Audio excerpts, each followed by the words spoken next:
The Kremlin doesn't allow silence, it enforces it. Guards breathe in rhythm, lights never fully die, and in one of its marble chambers something waits that the catalog forgot to mention.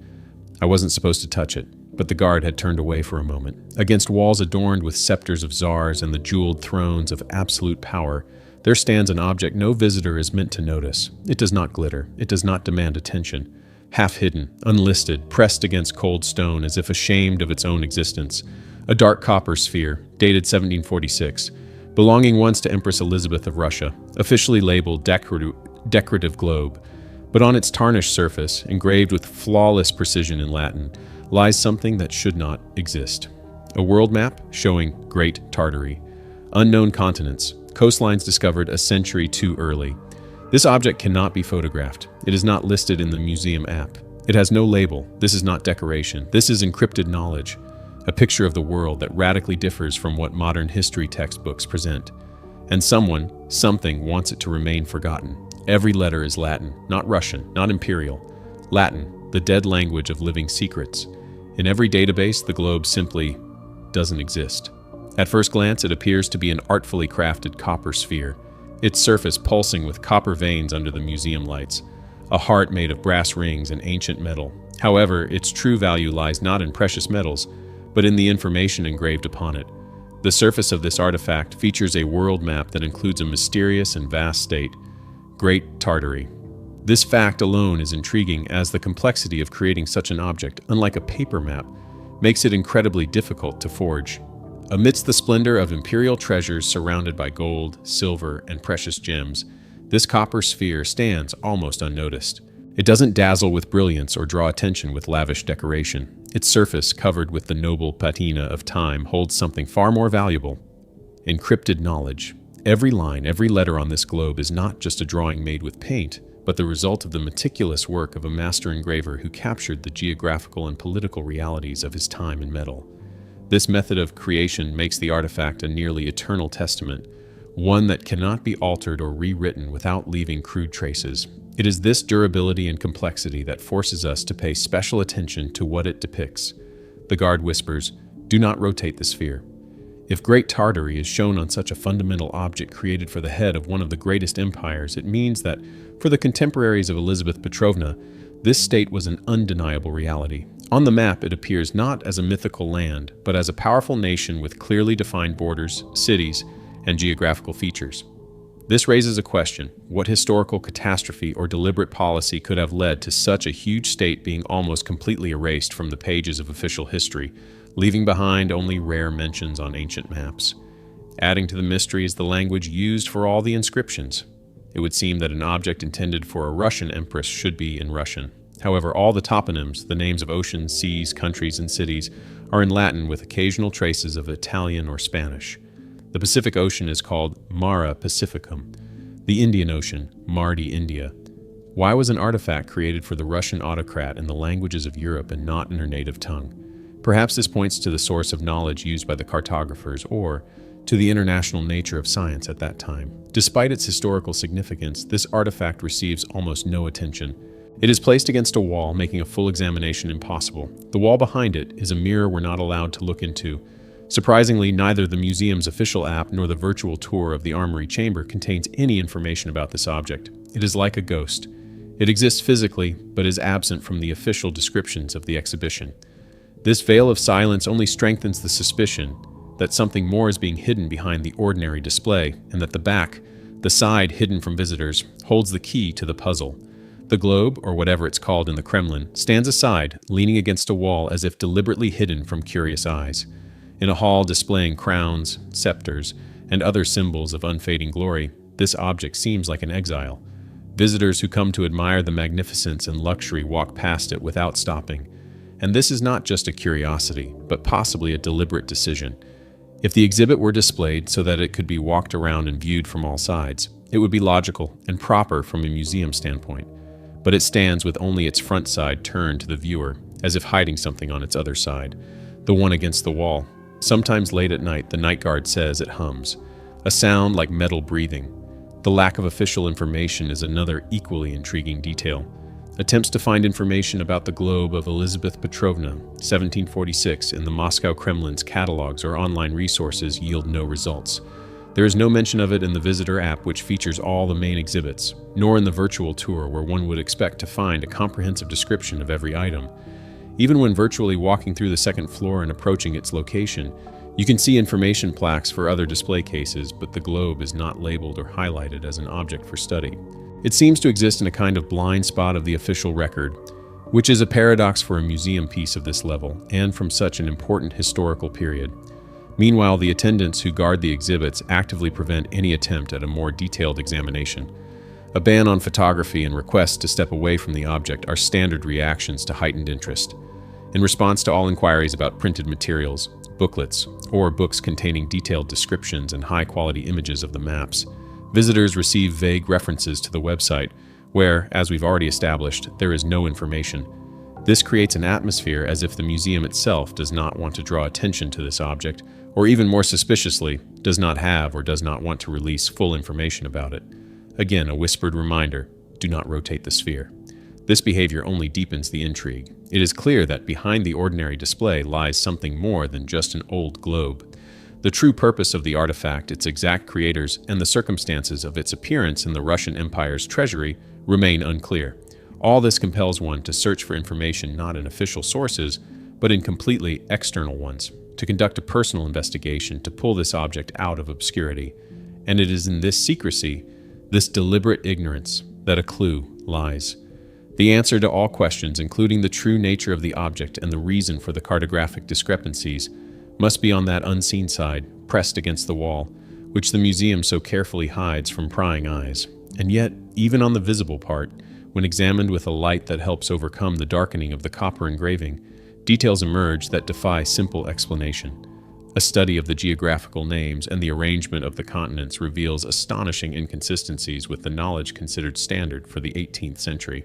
This is not just a geographical curiosity, but a full-fledged cartographic anomaly that challenges the entire timeline of the great geographical discoveries in history. If an artifact created for an empress demonstrates knowledge decades ahead of its time, then this is no longer just a globe, but a true time machine capturing unknown pages of the history of science and geography. This metal sphere is, in essence, a cartographic ghost displaying knowledge that, according to official science, simply could not have existed in the mid-18th century.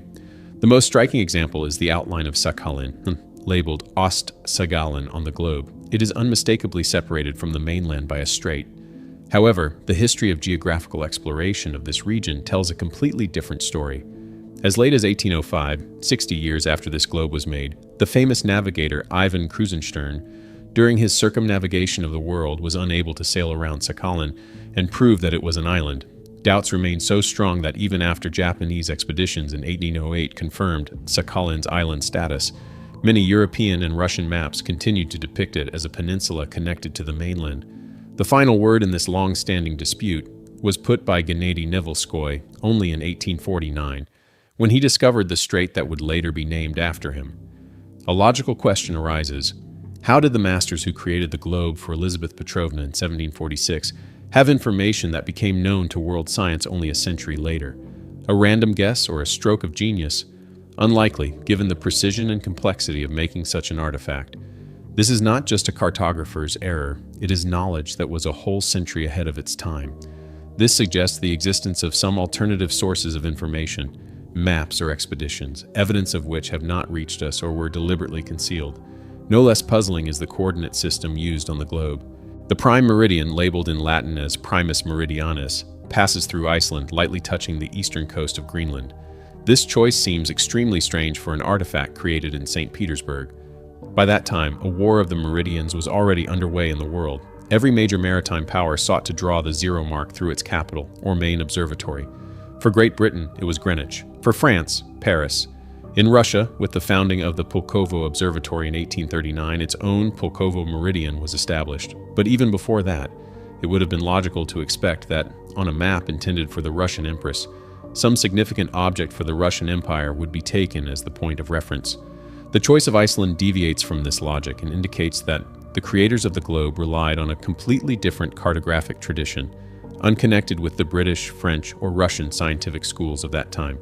This coordinate system is another key to the puzzle, hinting at the existence of a forgotten scientific center or a lost system of knowledge about the world. These details are merely precursors to the main revelation. For if the creators of the globe knew more about geography than their contemporaries, what could they have known about the political structure of the world? And it is here, in the center of the Asian continent, that the map presents its biggest surprise. It is here, in the very heart of Eurasia, that the world map is turned upside down. Instead of the familiar vast expanses of Siberia being developed by the Russian Empire, the globe shows a colossal country whose name echoes forgotten legends. Tartaria Magna, Great Tartary, is not just a geographical term for unexplored lands. On this artifact, it appears as a full-fledged sovereign state with clearly drawn borders. In the north, it borders the Imperium Russiacum, with the boundary running significantly further south than we are used to seeing, leaving Tartary vast territories that are today considered part of Russia. This is a geopolitical phantom made real on copper. Its domains stretch from the coast of the Caspian Sea in the west to the shores of the Okhotsk and Japan Seas in the east. In the south, Tartary borders Persia and the Mughal Empire in India. It includes extensive territories, including the mountain systems of Tibet and legendary cities like Samarkand, which is shown as one of the key centers of this state. This is not a wild, uninhabited land, but a civilization with a developed urban culture and an established statehood.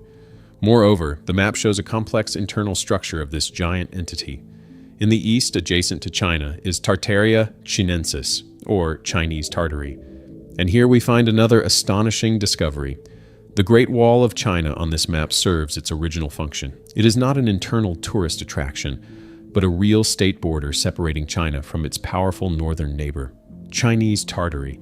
This completely changes our understanding of the history and purpose of this greatest of structures. The wall here is not a defense against mythical nomads, but a boundary between two civilizations. On the western flank in the Black Sea region lies Tartaria Minor, or Little Tartary. Its domains cover the entire Crimean Peninsula, as well as the lands around the Sea of Azov, including strategically important points like Ochakov and Perekop. This territory borders the European possessions of Turkey, making Little Tartary an important player in the complex political game of Eastern Europe. Thus, the globe of Elizabeth Petrovna paints a picture of a world in which the Russian Empire was far from the only superpower on the Eurasian continent. Alongside it existed a neighbor of equal scale and possibly influence. This fact calls into question the entire official interpretation of the history of the development of Siberia and the Far East. If these lands belonged to another state, then their annexation was not a peaceful colonization, but the result of a long and probably fierce confrontation, the memory of which was for some reason completely erased from the historical annals. And most importantly, this globe is not enemy propaganda, but an artifact created for the Russian Empress herself. This circumstance creates a fundamental dissonance. How could an official object belonging to a monarch depict a reality so contradictory to that presented in other documents of the same era? It is this very circumstance that turns a historical puzzle into a true paradox. We are not just looking at two different worldviews separated by centuries, but at two completely incompatible geopolitical documents created almost simultaneously in the same city, within the same imperial system. The Atlas of the Russian Empire of 1745 was not just a collection of maps. It was an official representative document, a product of the Academy of Sciences designed to demonstrate to the world the power, greatness, and territorial limits of the Romanov state. And on the pages of this atlas, in the very territory where Great Tartary sprawls on the globe, we see a completely different picture. There is no hint of a unified empire. Instead, there is a fragmented territory, a kind of geopolitical vacuum. The lands east of the Urals and south of Siberia are designated as part of the Chinese state or possessions of the Karakhanids. In essence, the official map depicts these spaces as a conglomerate of loosely connected territories under Chinese influence or inhabited by separate peoples. It is a patchwork of small domains that does not represent a unified political or military force. Such a worldview was extremely advantageous for the Russian Empire, as it ideologically justified and rationalized further expansion to the east and south. After all, developing no man's land or bringing disparate tribes under one's rule is one thing, but waging war against a powerful empire is quite another. And then, a year later in 1746, an object is created for the Empress's personal use that completely disavows this official version. On the desks of the same imperial officials, In the very chambers of Elizabeth Petrovna lay two documents describing the same part of the world in completely different ways. It is impossible to attribute this to a simple mistake by cartographers or a lack of information. Rather, it points to the existence of two versions of reality, one for public consumption, for diplomats and officials shaping the official state narrative, and another for a narrow circle of initiates, perhaps for the ruler herself, reflecting a more sober and probably more dangerous view of things. What did Empress Elizabeth Petrovna herself see when she looked at these two artifacts? Did she see in the 1745 atlas a convenient political fiction, a map of future conquests? And in the 1746 globe, a harsh reality, a reminder of a powerful neighbor that had to be reckoned with? This gap in the data, this coexistence of two mutually exclusive worldviews in the highest echelons of power, forces us to reconsider not only the history of one region, but the entire system of knowledge and political ideas of that time.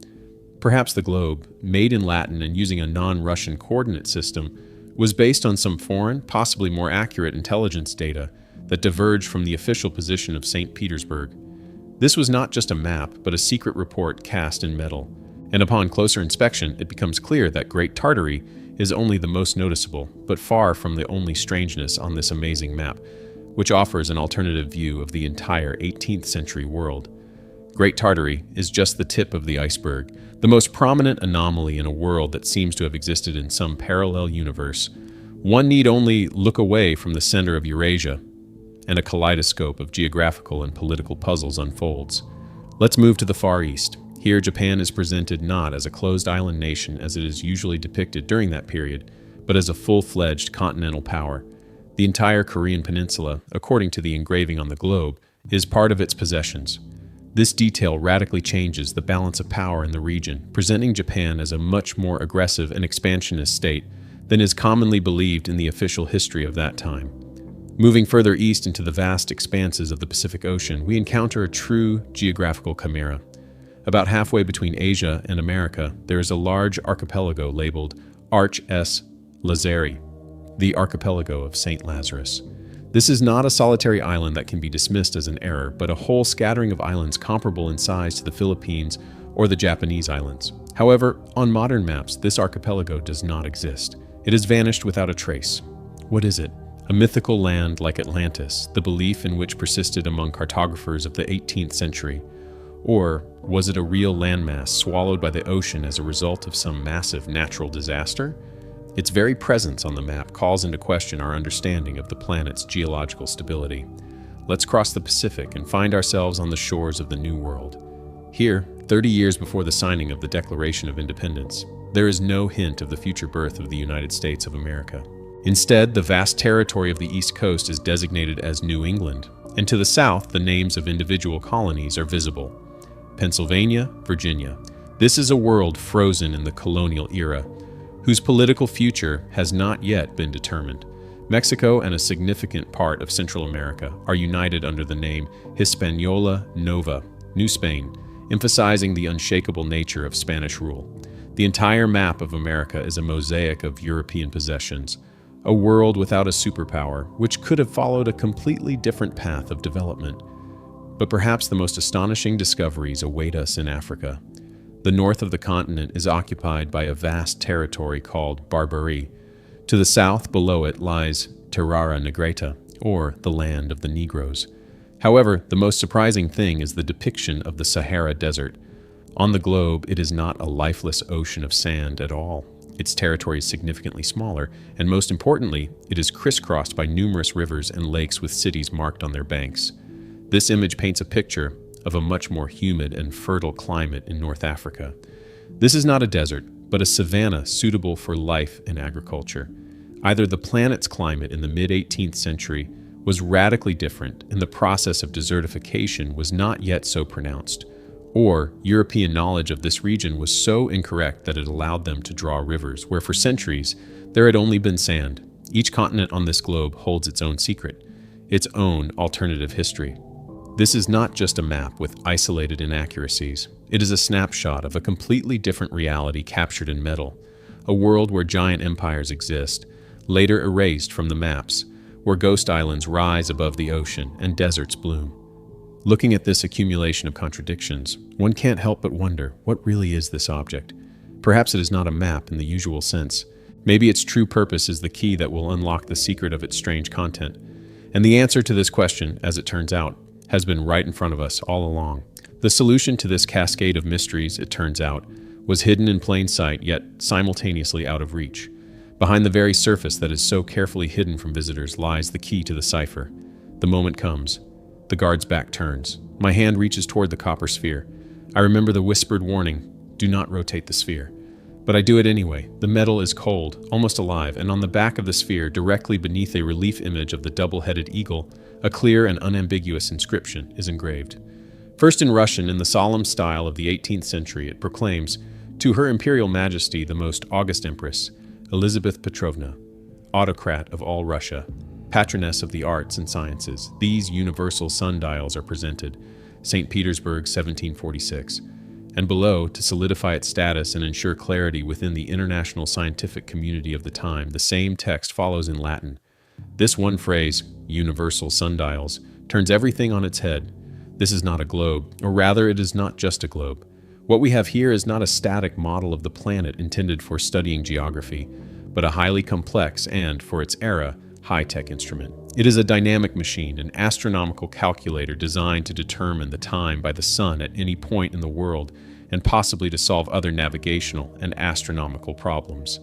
And in light of this discovery, all the previously incomprehensible details instantly make sense. The complex system of brass rings, axes, and discs that seemed like excessive decoration turns out to be a functional part of the mechanism. The scales with divisions from 0 to 360 and Roman numerals from I to Dwight on the equatorial ring and side discs are not decor, but precision measuring instruments for counting hours, minutes, and possibly months or zodiac signs. The axes with the mysterious names Horizont and Circulus Crepuscularium, Twilight Circle, are nothing other than movable elements for modeling the horizon line and calculating the time of sunrise, sunset, and the duration of twilight for any given latitude. The unnatural tilt of the sphere in the display case is likely just one of the many working positions in which it could be set to perform calculations. But this revelation gives rise to an even deeper and more troubling mystery. If we are dealing not just with a map, but with a precision scientific instrument, then the requirements for the accuracy of that map increase exponentially. This is no longer an artistic depiction that allows for liberties. Every line, every continent, every island on this copper sphere is a fundamental database on which the instrument performs its calculations. An error in geographical coordinates or the outlines of continents would render the sundial completely inoperable. And this means that for the creators of this instrument, scientists, engineers, and cartographers of the highest qualification, Great Tartary was not a myth, but an objective geographical and political reality. The island status of Sakhalin was not a guess for them, but a firm fact. The archipelago of St. Lazarus existed, and the Sahara Desert was crisscrossed with rivers. These anomalies were an integral part of the scientific worldview, upon which the operation of this complex device was based. The artifact from the armory chamber is not just an alternative map. It is material proof of the existence of an alternative science, technology, and possibly even an alternative physics of the world, knowledge of which was for some reason lost or hidden. And now, the main question changes its formulation. It is no longer what is this object, but why is its true nature so carefully concealed? A simple explanation like an error or oversight by museum staff is inappropriate here. An exhibition of this level is thought out to the smallest detail. The decision to call a highly complex astronomical instrument a globe, to remove all information about it from catalogs and to physically turn it so as to hide the dedicatory and explanatory inscription is not an accident, but a deliberate action. It is an act of informational concealment carried out at the highest level. Aversion arises that the issue lies precisely in the connection between the instrument and the map engraved on it. To recognize this object as a universal sundial is to admit that it was created to work for precise calculations, and to admit its functionality is to automatically recognize the accuracy of the map that serves as its basis. This would mean admitting that in 1746, Russian science and cartography operated with data according to which Great Tartary was a reality. Sakhalin was an island, and the Sahara was a blooming savanna. Such a conclusion undermines not just individual historical facts, but the very foundations of the historical paradigm that has been built up over centuries. It is much easier and safer to present this artifact as a primitive and inaccurate globe, a curiosity of antiquity, rather than as a working instrument that challenges all of modern science. Concealing the true purpose of the artifact allows its content to be devalued. If it is just a globe, then all its cartographic oddities can be written off as the errors and delusions of ancient masters. But if it is a precise scientific instrument, then these oddities turn into irrefutable facts from an alternative, erased history.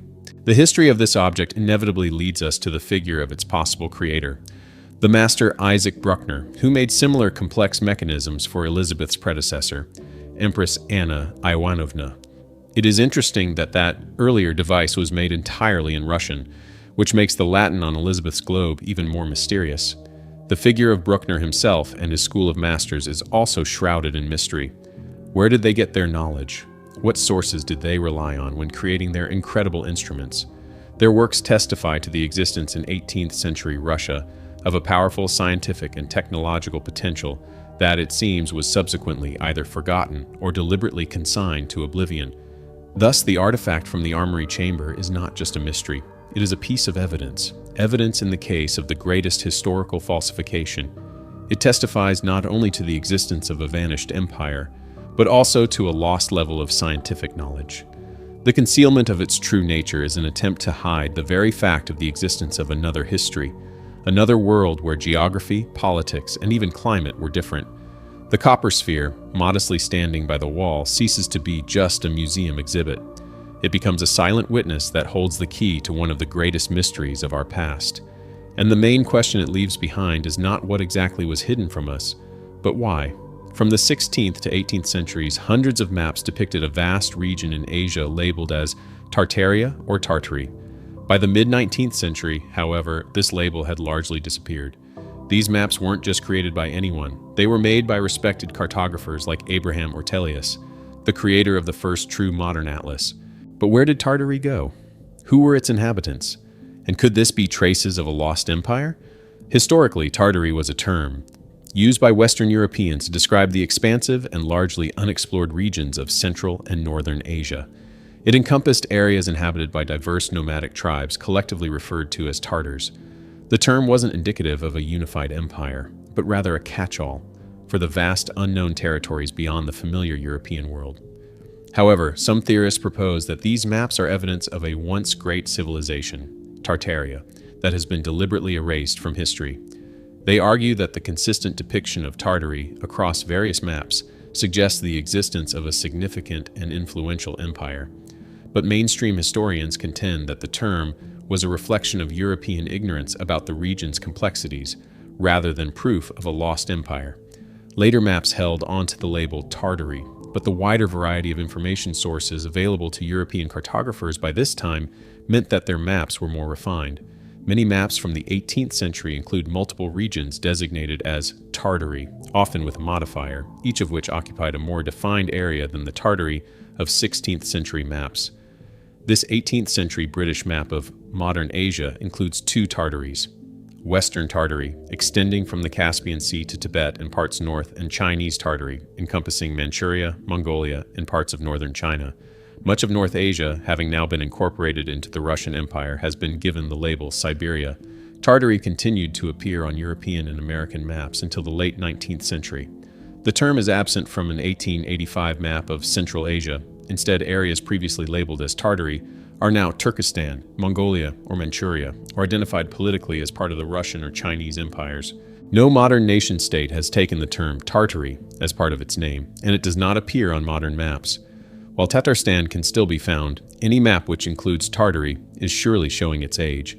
The Kremlin Armory is one of the oldest museums of Moscow, established in 1808 and located in the Moscow Kremlin. The Kremlin Armory originated as the Royal Arsenal in 1508. Until the transfer of the court to St. Petersburg, the armory was in charge of producing, purchasing, and storing weapons, jewelry, and various household articles of the Tsars. The finest Muscovite gunsmiths, jewelers, and painters used to work there.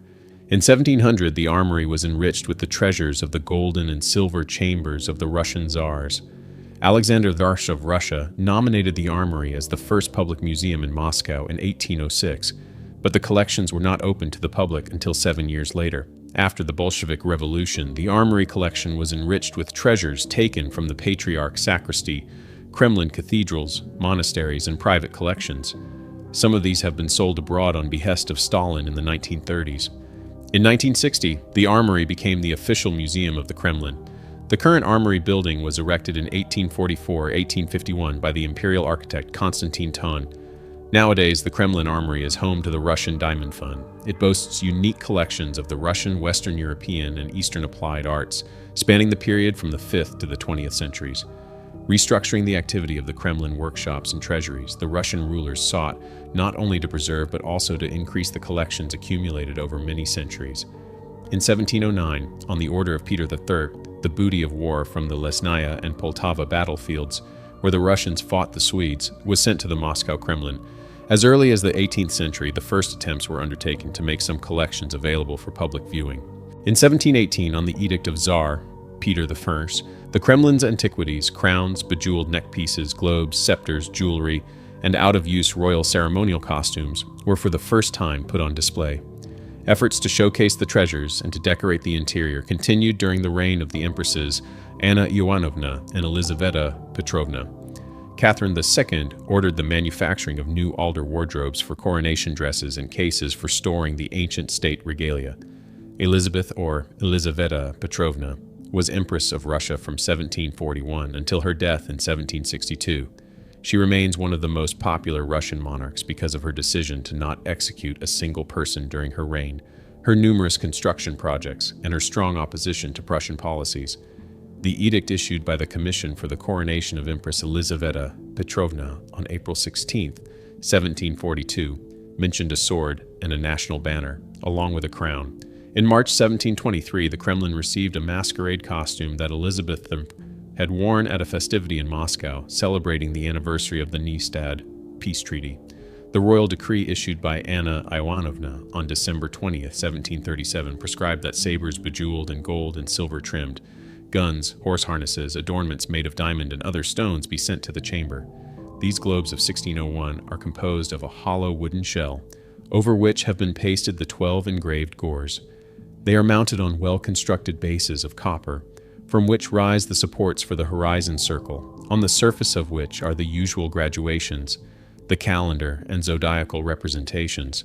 The meridian circles are of brass, are graduated, and have in addition the engraved designations zona torrida, zona temperata, zona frigida. An armillary sphere is one of the oldest and most beautiful astronomical instruments. Originally devised by the Greek philosopher-astronomer Ptolemy in around 200 AD, it was designed to represent the geometry of the celestial bodies using a system of interlocking rings, each aligned with important celestial circles such as the equator, ecliptic, and meridians. Ptolemy's celestial sphere played an immense role in laying the conceptual groundwork for the development of several key scientific and navigational instruments, most notably influencing the creation of the sextant, a tool used for celestial navigation that has been used by seafarers, explorers, and astronomers for centuries. While the sextant itself wasn't invented until the 18th century, its fundamental principle, measuring the angle between a celestial body and the horizon, can be traced back to the angular relationships modeled in the armillary sphere. Ptolemy's intricate understanding of spherical geometry and the motion of celestial bodies provided the basis for calculating latitude and time, long before this kind of mechanical precision. The question remains, why would such a sophisticated instrument, created for an empress who valued the arts and sciences, be hidden away? Why would its true nature, as a universal sundial capable of complex astronomical calculations, be obscured behind the innocuous label of decorative globe? The answer lies not in the object itself, but in what it represents.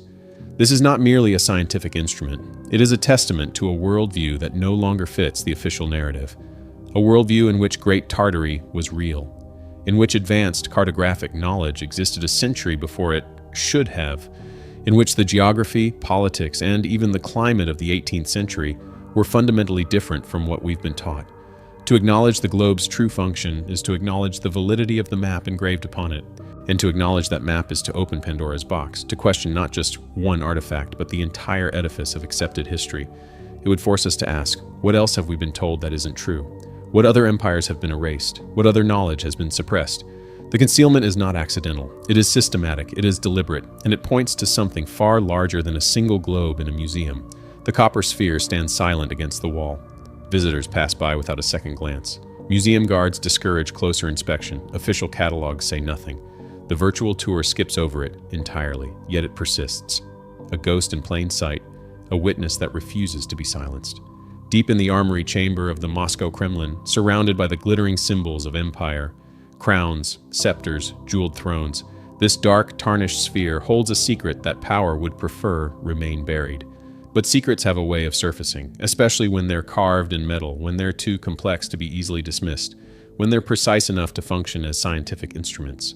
The globe of Elizabeth Petrovna is not just an artifact, it is evidence. Evidence of a different timeline, a different world, a different truth, and perhaps most dangerously of all, evidence that those in power have always known. I step back from the sphere. The guard returns. He looks at me, then at the globe, and for a moment, just a moment, I see something in his eyes. Recognition, fear. He knows. They all know. The warning echoes one final time in my mind. Do not rotate the sphere. But it's too late. I've already seen what lies on the other side, and now I understand why they hide it.